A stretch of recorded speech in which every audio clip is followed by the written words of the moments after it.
छुए तो बदन देखो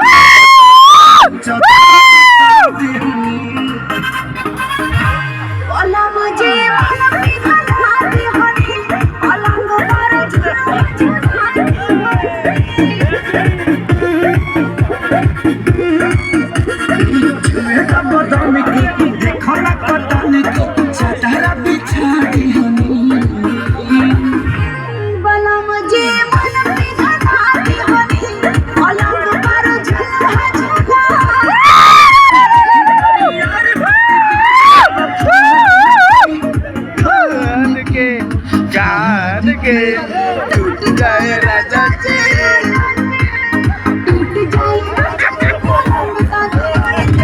टूट जाए राजा जी